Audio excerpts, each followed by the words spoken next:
Welcome back, everybody, to another episode of Around the Kinky Campfire. This is your host, the glorious one. I don't know. I'm feeling very confident today because I'm packing to go on a trip, which I will talk about later time, but I've been talking about it a little bit over the last few weeks. Naughty New Orleans. But yeah, more details about that later. So I want to throw down a quick episode because when this comes out, I'll be in the middle of hijinks in an adult behavior kind of way. And I wanted to put this out before I left, or record this before I left. So you guys have something to listen to while I'm gone. You campsters out there that are sitting on bended knee at the edge of your seats waiting for episodes to come out every week. I know you are. Hopefully. Okay, so today, H. Julius Marquise is my name, and this is Around the Kinky Campfire. New episodes, audio Thursdays, video Fridays, all that jazz most of the time.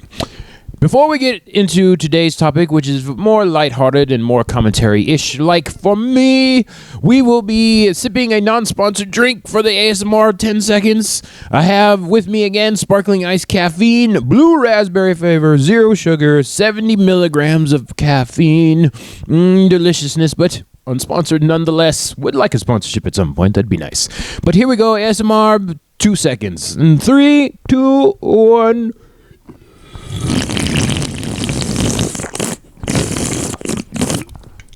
Oh, almost made it to 5. Oh, teeth cold. Oh, caffeine good though. Blue raspberry, delicious. Okay, let's get into this before I run out of time, and then I got to get back to packing. All right. So what we have here today, very lighthearted topic. I came across this recently. No, this is about a month ago. But I was like, let me do this at the halfway point, because we were halfway through the year, if y'all did not know. This is the first full week of July, and the year is officially halfway over, sadly. So quickly it flew by. Oh, look at there, rhyming, and I didn't even know it. And I'm excited for the last half of the year. I don't know about y'all, but I am a first half of the year type person. I like it when the cold goes, getting ready to go away, and it becomes hot again. Beginning of summer. Spring is better than the fall. In my opinion, fall just depresses me because I know the time's going to be cut short. We're going to do away with that stupid daylight savings time bullcrap. Literally off time. This part, which is weird because it's this part of the year that we're off by an hour compared to the rest of the world. And like 2% of America, which makes no sense whatsoever. Alaska does not do daylight savings time. Neither does Hawaii, just so y'all know. Very weird for those people that don't know that kind of thing. But yeah, I'm part of Arizona. Anyways, just stupid. Let's do away with it. But we're going to talk about the second half of the year, the sad part. No, we're going to talk about the first part of the year and see how it works out. These are the dating trends thus far. I think it's about a month old, according to this article. Once again, I'll put the reference links in the description, hopefully. And I want to talk about the dating trends thus far and give my commentary on them, my opinions, such and such. Okay, so the first half of the year, for the most part, let's see. Introduction. Dating is undergoing a renaissance, which is good. We talked about the chalance dating before. I mentioned it earlier in a previous episode, and hopefully that goes away with these dating trends thus far, because that shit was stupid. Okay. Going on Renaissance, divorce rate continue to remain steady, which is interesting. Still above 50%, just so y'all know. Y'all monogamous people, or I shouldn't just point out the monogamous. You people that believe in marriage, I'll comment on those people. Ha ha ha ha. Whatever. Doesn't make any sense. And of course, the trend that content creators have out there. Would you like to be with a man or a bear? What's worse, like? No, not the gorilla one. Just the bear one. It's like I'd rather be in a cage with a bear than be a man. It's like that kind of bull crap that's been going out there. Okay. But people are becoming more strategic in dating, which is good. Incorporating different techniques to weed out red flags. Red flags, if y'all don't know, have been a big thing in pop culture recently. So interesting. And then finding compatibility with potential partners. So that's it for the introduction. I just find it funny that all these trends that are going on is very much in the societal zeitgeist, but me personally, I don't know any of my single friends that are doing this, but in general, people still hate dating apps and want to try to meet people in person, but then they're introverts and don't want to go out to social events. Like, I don't understand that shit. That doesn't make any sense to me. You have to talk to people. How are you going to find a partner if you don't talk to people online or in person? Like, what are you doing? Okay. Going kind of fast here, just so I don't run out of time before I get through all of these. There's 10 of them, so we'll see. Top 10 of 2026 thus far. All right, number 1, political deal breakers. Seems kind of obvious, okay? Don't talk about politics or religion on a first date. Everybody knows this, hopefully. Hopefully. If you're a young person that is still single, don't do that shit. And stop putting it on your social media account. So stupid. People do that. Of course, politics are very important. Women rank political views as one of the most important characteristics in a partner. Yeah, okay. Yeah, sure. Okay. And then these are not the queer dating trends, so it's kind of, hetero focused. So I'll just say I'll try to generalize as much as possible because y'all know here at Around the Kinky Campfire, we are very queer positive, as I am also a queer person. And I want to try to relate it to everybody, not just the heteronormative people. So we'll try and see. But I would say political stuff is very much in the queer world as well. A lot of people put that on their profiles, okay? It's important for some people.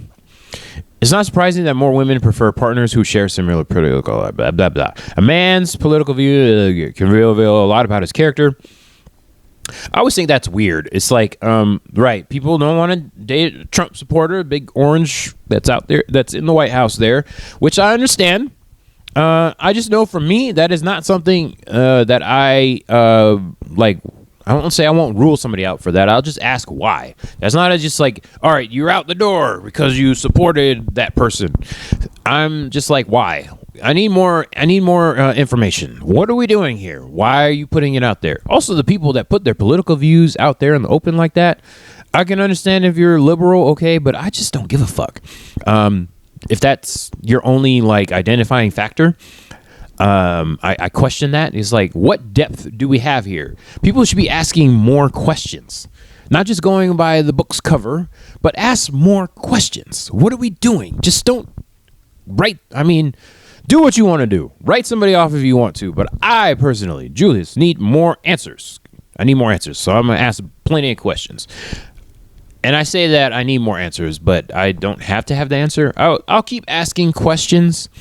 And I need more answers in order to keep talking to somebody, but I'm also kind of just not talking to everybody because I am an introvert at heart. So there you go.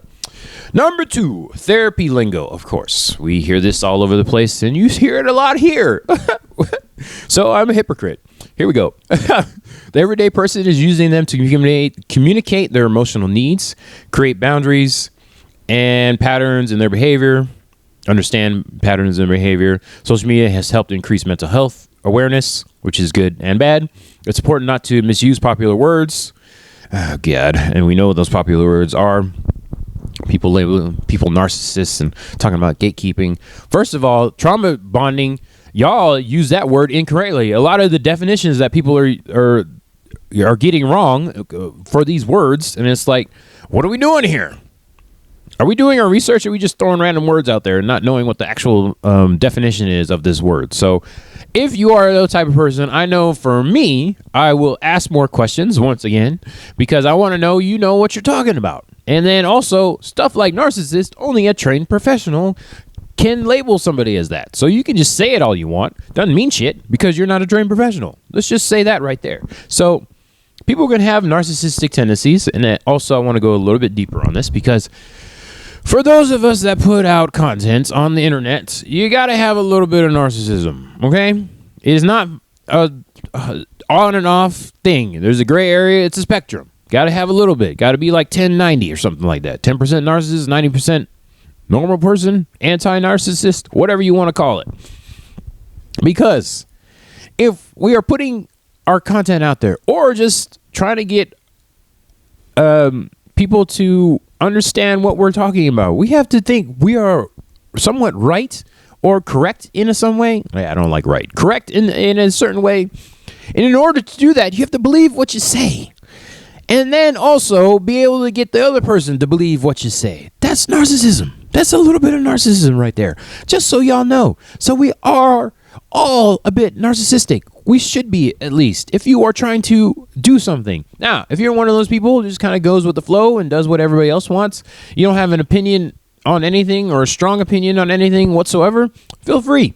Let that narcissism die. Be down to 1%, 0.5%, 0.001%. However you want. Totally fine. If you want to do that, totally cool. That's that type of thing. But yeah, we're all a little bit narcissistic, especially if you know, in front of a camera talking about stuff on the internet. Definitely got a little bit over there because I think I'm correct, Elite. I don't care if I'm right or wrong, but I think I'm correct. Like I said, this is facts-based podcast with my opinions and my experiences put out there for y'all. So I'm a little bit narcissistic too because I decided to turn this camera on and turn this mic on and start recording stuff for y'all people. Okay, you campsters out there. So yeah, we all got to have a little bit of narcissism. Stop using it like it's an on or 100% thing. Just stupid. Okay, do a little research like I did here for these, obviously. For these notes. Did so much research, many hours. Not really. Clear coding. Number 3, more people are being direct with what they are looking for in a partner and what they want. Yeah, stop this nonchalance bullshit. Takes out the guessing games of dating and helps reduce situationships and compatibility. Yeah, that's another thing. I know I've said this before, never been part of the hookup culture. And the situationship business, I don't understand. I don't need to understand. I know what it is, but I still don't understand people doing it. I don't understand. Let's say I don't understand the motivation behind it, okay? And if I'm not motivated behind something, I'm not going to do it. So I'll just say that. I don't understand the motivation. And yeah, I got that summertime crap that's going around. Crud. Great thing for a pre-trip. Okay, so yeah, situationships right over my head. Part of my tism-ishness or something, symptoms, or just the ace spectrum stuff. I don't understand it. If I'm going to be talking to you, then it's going to be like some kind of relationship. I mean, situationship has the ship in there, so that's interesting. Yeah, I don't understand it. Why would you do it? Well, short-term dating as a thing. I don't. Yeah, sure. So many non-words there that I came out my mouth, but I don't understand. Help me understand. If you understand situationships and the motivation behind it, write me an email at the linked email in the intro and the outro, and also the social medias. Let me know what you're thinking. And comment below if you're watching this on YouTube. Micro dating, number 4, involves short, low-pressure dates like 30-minute coffee shop meetups, which makes sense to me. I like them as a way to get to know somebody low pressure. Practice may seem a bit rushed and impersonal, but it helps create a low-pressure environment where people can be more themselves and not worry about the elaborate and often expensive details of a first date. I will say, I guess, as somebody that's been doing dating for many decades, a dinner date does not seem high pressure to me. Might be for some people because you're like sitting there just chatting. I just know, for me, I try to weed people out. So by the time we get to the first date experience, I'm looking forward to a couple 3-4 hour chat. And that's too short in my opinion. So the coffee date is also good, or just a drink date in general, if you're above the age and are into drinking adult beverages. Doesn't have to be though. I'm totally fine watching somebody drink or just being watched drinking, which sounds weird to say, but to each their own. If somebody doesn't want to drink alcohol, I'm totally fine just drinking waters and having a chat. Or if they're not into coffee during the day, like I am, totally fine. So low pressure to me, coffee date versus a dinner date and lunch date, whatever, is all low pressure. I just enjoy conversation. But I know for some people, talking in person is not a skill that they have practiced for many decades, such as myself. So I understand the low pressure of it all. The micro date is good. If you have not gotten to the point where you can suss people out before a 30-minute meet, then that is good as well. Don't want to talk from my high horse there. I've made a lot of fucking mistakes. So I'm just letting y'all know. And it's very interesting to see that micro dating is a word. Is it in the dictionary yet is the question. So for me, the microdate is a good concept. That one I understand compared to situationships. And it's also like, yeah, get those warm-ups in there. If you need to suss somebody out still in that 30 minutes, decide whether you want to move on or not is good. For me, it's very much like, okay, check boxes have been checked before the date, and then during the time, it's like, okay, I kind of understand what's going on. Unless something takes like a weird left or right turn all of a sudden once meeting in person, then it's like, ooh, okay, that's interesting. Not saying it hasn't happened recently. I still have my calibrating to do, kind of, sort of. So I completely understand that. And yeah, it's a good idea. Microdating. Low pressure. Ooh, number 5. Friendfluence. Survey conducted by Tinder. Interesting. Over 40% of single people said their friends influence who they date. Whew, how do you do that? If the group chat says he's a red flag and isn't convinced about his potential, neither are they. So, for those people, apparently a lot of people do, which I did not know, that have friends that they value. That sounds terrible. Value their opinion. That sounds bad. It's not even that I don't value my friend's opinion. It's like, do they know enough about me to understand what I'm looking for? If you are one of those people that have friends that can do that, I am jealous. Okay, so I just thought it was funny too that those from Tinder that influenced the date. I'm a good red flag finder myself, and also if it's like a red flag and I don't find it, then it's like, okay, another lesson learned there. I have no trouble making minor mistakes. Obviously, you don't want to get in any situation, but if you're seeing me on YouTube, there's not a whole lot of like physical dangers I have to worry about. I mean, they're there, but I don't really have to worry about them, or I just don't attract people that I feel physically endangered by. We'll see in the future. I might be eating my words, but now it's recorded and on the internet that I said these things. So totally fine eating my own words and being told as I told you so. So that's a kind of thing. So I will just say that friendfluence is interesting for me. It's another one of those things I don't really understand the motivation behind. Just because I don't have those type of friends. But for the people that do, I'm very jealous of you. And your friends and family continue to be an influence on who you date. More power to you. Okay, number 6. We're halfway done and I'm almost running out of time. Dating apps are becoming obsolete. People are taking a break from swiping and going to the traditional route, approaching people in real life. Yeah. If you are one of those people that has to do that and is not successful on the dating apps, which, again, is a skill that a lot of people don't understand, has to be practiced and intentionally worked on, which is kind of strange to me, because a lot of people get frustrated with the dating apps. I still have not found very many people that are for the dating apps, even if they are a partner, which is interesting. It's like, this is how we met. And yet still don't like it, which is understandable. I think the biggest faux pas or biggest assumption that people make that's very incorrect is that it's successful a lot of the times, but no, you still got to go through like 90% bullshit. It's 100% bullshit for that 95%.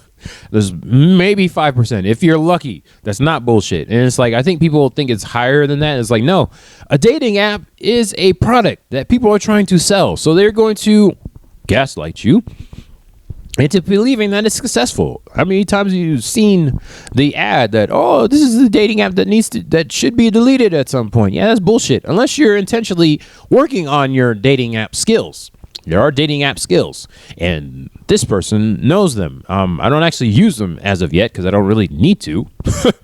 That sounds very conceited. But anyways, I could do better myself as well, but there are actual dating app skills that need to be worked on if you want to be successful. Whatever your purpose is, that's another thing too. I'm not trying to run my numbers up, so I don't want to be super successful.